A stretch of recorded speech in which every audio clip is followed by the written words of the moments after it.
नौजवान था और यतीम भी था। शौक बन गया दीन पढ़ने का। मोहल्लेदार इलाके वाले कहने लगे कहाँ से कमाएगा, ना बाप है ना माँ है ना घर है, कहाँ से। हजरत रूमी कहते हैं नौजवान ने जंगल में झोंपड़ी लगा ली। वहाँ वो सुबह मदरसे जाता, शाम को जंगल में रहता, वहाँ अल्लाह अल्लाह करता, सबक याद करता।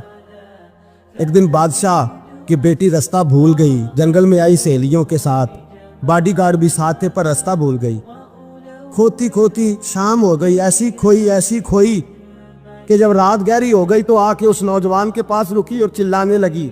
शेर के दहाड़ने की आवाज आती है, भेड़िए के बोलने की आवाज आती है। नौजवान अकेला, सहेलियां बिछड़ गई, गार्ड बिछड़ गए। कहने लगी मैं परेशान हूँ, मुझे जगह मिल जाएगी। नौजवान कहता मैंने शहजादी देखी और मुझे भी पता था कि घर एक ही है और आग को अंदर से दरवाजा भी बंद करना पड़ता है, जंगल जानवर भी आ जाते। कहते मेरी छोटी सी कुटिया में, झोंपड़ी में वो आई, रो के कहने लगी सहारा कोई नहीं, अगर मैं पीछे निकलूंगी तो भेड़िए खा जाएगा। कहते मैंने उसे जगह दे दी। अकेली औरत, चिराग जल रहा है, सबक याद कर रहा हूँ। मेरे नबी पाक ने फरमाया जहां मर्द औरत अकेले हो तीसरा शैतान होता है। और शहजादी, वो बच्चा कहता है सबक याद करता रहा सारी रात। वो बच्ची को कहा सो जा, पर वो कहती है नींद मुझे भी कहाँ आई। ऐसे मौकों पर नींद, सारी रात सबक याद करता। थोड़ी थोड़ी देर के बाद चिराग जलता तो उस पर उंगली रखता, हाथ जलता तो पीछे खींचने, फिर दूसरी उंगली रखता, थोड़ी देर के बाद जलता तो खींचने, हाथ सारा जल गया।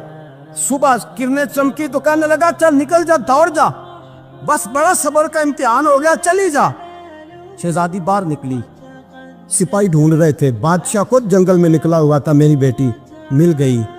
बादशाह तन्हाई में जाके कहने लगा बेटा मैं दुनिया को बताऊंगा कि मेरी बेटी खोई नहीं थी, सिपाही साथ ही थे। ये बड़ा मुश्किल होता है, बेटी तो भूल के भी रात कहीं रह पड़े तो लोग जीने नहीं देते, तो बेटा मुश्किल हो जाएगा मेरे लिए। कहाँ थी? उसने कहा नेक नौजवान के पास। उसने कहा बेटा मैं तो तेरी बात मानूंगा पर दुनिया नहीं मानेगी। अगर उस नौजवान ने किसी को बता दिया कि तू उसके पास थी तो फिर लोग मेरा जीना मुहाल कर देंगे। बेटा मैं मर जाऊंगा, मेरी मजबूरी ये है कि वो कहीं राज ना उगल दे वो नौजवान, उसे कत्ल करना पड़ेगा। औरत ने मिन्नतें की, उस बेटी ने कहा मेरे मौसम को मारोगे, रोई। और वो कहने लगा मैं बादशाह, वो मेरा अपना वकार है, मैं उसको छोड़ नहीं सकता। गिरफ्तार कर लाए सिपाही। वक्त तय हो गया सजा का। अकेले कारकोशरी में रखा गया, जो उसके खास एतबार वाले थे उनकी ड्यूटी लगाई। बादशाह ने बुलाया, पहले बिलम आया। औरत कहने लगी, बेटी कहने लगी एक दफा तो बुलाओ ना, एक सवाल बस पर्दे में रह के पूछना है और फिर जो आपका जी चाहे। मेरे मौसम को मारना तो है, तो मर्जी आपकी। सामने खड़ा किया, नौजवान पर्दे के पीछे, औरत खड़ी हो गई। बादशाह बीच बैठ गया। बीबी कहने लगी सारी रात बेदार मैं भी रही, सोया तू भी नहीं। वो जो तू चिराग के करीब हाथ लगा के जलाता था वो समझ नहीं आई। नौजवान रो पड़ा, कहने लगा क्या करूं, मैंने रसूलुल्लाह का दीन पढ़ा है, क्या करूं, मैंने हुजूर का दीन पढ़ा है। मैंने पढ़ा है कि जानी को सबसे नीचे दोज़ख के सबसे निचले दर्जे में जलाया जाए, उसे जहन्नमियों का पीप और रेशा पिलाया जाए, कंद खिलाया जाए। ये रवायतें पड़ी हुई थी। थोड़ी थोड़ी देर के बाद शैतान मुझे कहता था बदकारी कर ले। मैं अपना हाथ उसी वक्त जब शैतान मशवरा देता तो मैं आग पे करता। मैं कहता अगर ये बर्दाश्त हो गई तो वो भी हो जाएगी। जब हाथ जलता तो मैं समझ जाता नहीं तुझसे तो ये नहीं बर्दाश्त होती तो वो कैसे होगी। फिर मुझे शैतान मशवरा देता कोई देख नहीं रहा तो बुलाने नहीं गया, खुद आई, मैं दूसरी उंगली लगा देता। मैंने हाथ जलाया और मैं समझ गया जब छोटे से चिराग की इतनी सी शमा की आग नहीं बर्दाश्त होती तो दोज़ख कैसे बर्दाश्त होगी। कहता मैं बाज आया। बादशाह ने ये कहानी सुनी, लफ्ज सुने तो चीख मार के रोया। कहने लगा ओ तालिब इल्म, तू तो मेरे नबी का सच्चा गुलाम है और मेरे रसूल के जो सच्चे गुलाम होते हैं उन्हें फांसियां नहीं दी जाती, उन्हें तख्त पर बिठाया जाता है।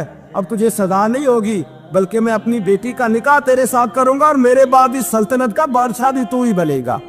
अब वो नौजवान वहां नारे लगा रहा है, कहता लोगों तुम मुझे कहते थे दीन से क्या मिलता है, दीन से तो अल्लाह तख्त व ताज भी अता फरमा देता है। अगर नौजवान शर्मो हया वाले बन के रहे अल्लाह सारी इज्जतें दे देगा। देखे ना अल्लाह के फजल से इज्जत मिलती है और जब कोई इज्जतदारों जैसा काम ही ना करे। एक बात और अर्ज करनी है पर वक्त थोड़ा रह गया। जवानों, मैं ना जब कभी परेशान होता हूँ ना तो मैं ये वाली बात खोल के पढ़ता हूँ वाला, ये बात ढारस बनाती है, ढारस توانائی دیتی ہے, پورا مضمون باندھا ہے. اعلیٰ حضرت کہتے ہیں بہروپیہ تھا, مداری, روپ بدل بدل کے دکھایا کرتا تھا, بادشاہوں سے انعام لیتا تھا. ایک دن اورنگزیب عالمگیر کے پاس آ گیا, کہنے لگا میں روپ بدلوں گا, اگر آپ پہچان نہ سکے تو میں انعام لوں گا. آپ نے فرمایا میں کوئی ایسے ویسا بادشاہ نہیں, کہا مجھے دھوکہ دینا مشکل ہے. کہا نہیں, میں روپ بدلوں گا. حضرت اورنگزیب عالمگیر بڑے نیک بادشاہ گزرے, بڑے پرہیزگار. وہ بہروپیہ کہنے لگا میں روپ بدلوں گا, آپ نہیں پہچان سکیں گے. فرمایا چل جتنا تیرے اندر زور ہے لگا لے. حضرت نے اعلان کیا کہ میں نے فوجی بھرتی کر دے, 2 ماہ کے بعد ٹیسٹ ہوگا. وہ 2 مہینے دوڑتا رہا, رنگ روپ بناتا رہا, آیا ٹیسٹ دینے, 2-3 سپاہیوں کا امتحان لیا. اس کی باری آئی تو 10 روپے دیے, کہنے لگے تیرے آنے جانے کا کرایہ میں نے تجھے پہچان لیا ہے. کچھ دنوں کے بعد جانے لگے سفر پر, تو بھکاری آ گئے خیرات مانگنے. اس نے بھی سارے منہ پر سیاہی مال لی, کپڑے پھاڑ لیے, سر کے بال مڈا لیے, پگے تک کٹا لی, بدرنگ ہو کے آیا. کاسا آگے کیا تو حضرت نے 10 روپے ڈالے, کہنے لگے تیرے آنے جانے کا کرایہ میں نے پہچان لیا ہے. کچھ دن گزرے تو ٹیچر کی ضرورت تھی. اس نے منہ سے بڑی کر لی, داڑھی نکلی لگا لی, سر پہ جنا کیپ پہن لی, ایک شیروانی لے لی اور ہاتھ میں چھڑی پکڑ کے آیا. کہنے لگا میں استاد ہوں, 2-4 بندوں کا امتحان لیا, اس کی باری آئی تو 5 روپے دیے, 10 روپے دیے, کا تیرا کرایہ میں نے پہچان لیا. 2 سال گزر گئے. وہ جب بھی آتا حضرت پہچان لیتے. ایک دن سفر پہ جا رہے تھے, بہت بڑا لشکر تھا, جہاد کرنے جا رہے تھے اورنگزیب عالمگیر. تو دیکھا ایک پہاڑی ہے, پہاڑی پہ لوگ جا بھی رہے ہیں آ بھی رہے. اورنگزیب عالمگیر پوچھنے لگے یہاں کیا ہے؟ کہنے لگے بابا جی بیٹھے ہیں دعا کرتے ہیں, اللہ کے نیک بندے ہیں. اورنگزیب کہنے لگے یار پرانے لوگ سارے ہی اللہ والوں کو مانتے, یہ بھی مصیبت آئی ہے جتنی نہیں آئی ہے, سارے لوگ ہی مانتے. کہنے لگے ذرا میں دعا نہ کرا لوں, بچے کام جا رہا ہوں. اورنگزیب بادشاہ تھے, بادشاہ لوگ نازک مزاج ہوتے ہیں. گھوڑے سے اترے, بڑی مشکل سے پہاڑی پہ چڑھے, اوپر گئے تو لائن لگی ہے, بابا جی غار میں بیٹھے. کہنے لگے میں نے ملنا, میں اورنگزیب ہوں. انہوں نے کہا ہمارا بابا اس طرح کا پیر نہیں کہ امیر آئے تو رنگ اور ہو, غریب آئے تو اور ہو, یہاں اگر ملنا ہے تو لائن میں لگ جاؤ, سب ایک جیسے. اب لائن میں کھڑے ہو گئے, 50 آدمی آگے تھے, کہتے ہیں 51واں نمبر تھا. تھک گیا دھوپ میں کھڑا کھڑا. جب میں پہنچا غار کے دانے تو میں نے بابا جی کے چہرے پہ نظر ڈالی تو بڑا نورانی چہرہ, بڑی خوبصورت لب و لہجہ. میں نے کہا میرے جیسا آدمی بھی پگڑی باندھ لے تو اچھا لگنے لگ جاتا ہے, بڑا خوبصورت انداز. کہتے ہیں میں ان کے پاس اتحیات کی حالت میں بیٹھ گیا. میں نے کہا حضور میں جا رہا ہوں جہاد کرنے, دعا کرنا. بزرگوں نے ہاتھ اٹھائے, اللہ اس کی مدد فرما, دین کو غلبہ عطا فرما, اسے دین کا سچا پکا سپاہی بنا. پھر تھپکی دی, 2-4 نصیحتیں نکال ڈالی, دیکھنا ظلم نہ کرنا, زیادتی نہ کرنا, جب تو جیت کر نہ کرنا, غرور نہ کرنا, نصیحتیں بھی کر دی. کہتے ہیں اب جب میں اٹھا تو 2-4 دینار بطور نذرانہ مسلح کے نیچے رکھے, اور الٹے قدم جب میں غار سے اترا انہوں نے رومال جاڑا اور اٹھ کے کھڑے ہو گئے. کہنے لگے آج نہیں تو نے پہچانا, آج نہیں تو نے پہچانا, میرا ہی نام بنتا ہے, آج نہیں پہچانا, لا پیسے. اورنگزیب کہنے لگا یار تو نے حد کر دی, کہاں چڑھا کہاں کھڑا رہا, دھوپ میں تھک گیا, کمال کر دی بھائی تو نے. پتا تو کیا لے گا, اب تو جلدی بتا, وہ کتنے لوگ پیچھے دھوپ میں کھڑے ہیں, لشکر سارا کھڑا ہے, کیا لے گا؟ اس نے کہا سب سے قیمتی ہیرے وہ ہے جو تیرے سر کے تاج میں لگے ہوئے, مجھے تیرا تاج چاہیے. او بھائیو سننا اور یاد رکھنا, میرے اعلیٰ حضرت کہتے ہیں بادشاہ نے سر کے اوپر سے تاج اتارا, بہروپیے کے قدموں میں رکھا اور کہنے لگے یہ لے, اور یہ تو تیرا مانگنے پر میں نے دیا ہے نا, میں واپس آتا ہوں تو آنا میں اپنی مرضی سے بھی تجھے دوں گا.